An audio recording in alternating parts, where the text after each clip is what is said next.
Ma'am, your stagecoach arrives in 15 minutes. Hello again, it is Hayden LePore, and the town I'll discuss today is the city of Placerville. This is the largest city I have done to date, with 10,747 people calling the city home. It isn't a large metropolis or anything like that, but it is the third largest town in the Gold Country region, behind Auburn and Grass Valley. It has been a major town for the region since its beginning in 1849.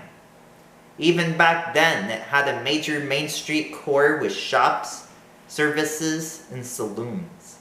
And it even appeared to have the Empire Theater, the former movie theater that is now the Empire Antique Store.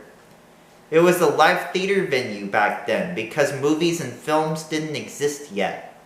But still interesting that a place that operated and closed shortly before I was born may have operated way back in the gold rush. Fortunately, there have been and still are other businesses from the gold rush days operating in Placerville. Placerville Hardware, originally Smith & Nash Hardware, has operated in the town since 1852. And Placerville News Company has operated since 1856.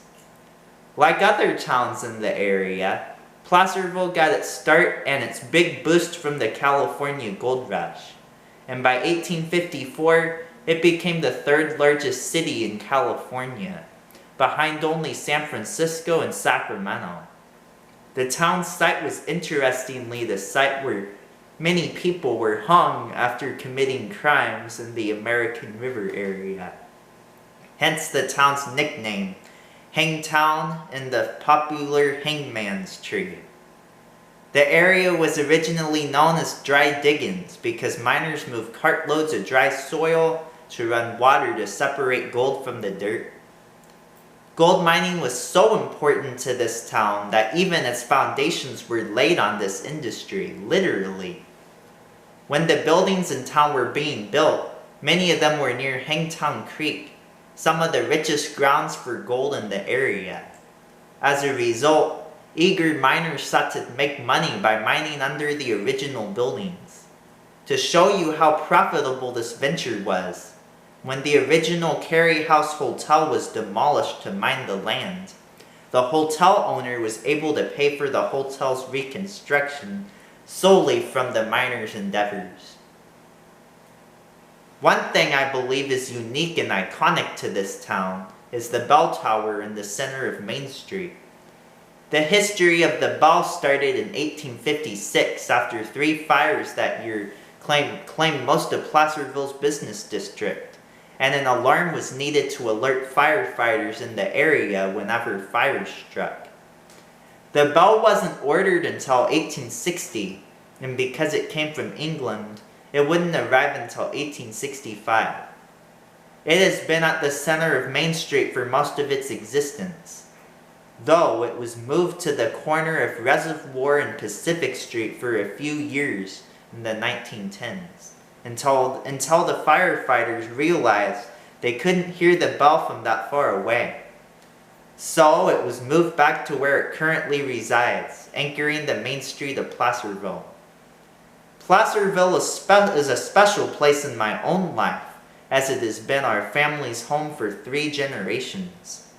My mother, my mother's mother, and myself were born in Placerville, and my father and his parents moved to Placerville when my father was 8 years old in 1978.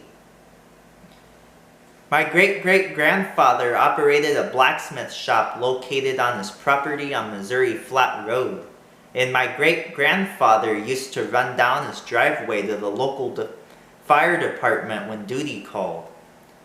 My great-great-uncle, my great-grandfather's brother, ran a couple gas stations in the area from 1959 to 1972, whom I had the privilege to meet in 2018.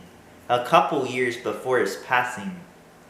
My grandmother remembers his gas station as the spot to buy soda pop and candy as a special treat.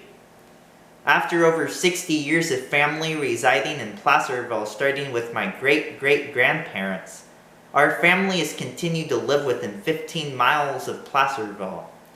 It has been a place where we have attended church, where we often shop, and the place where my family has worked their jobs.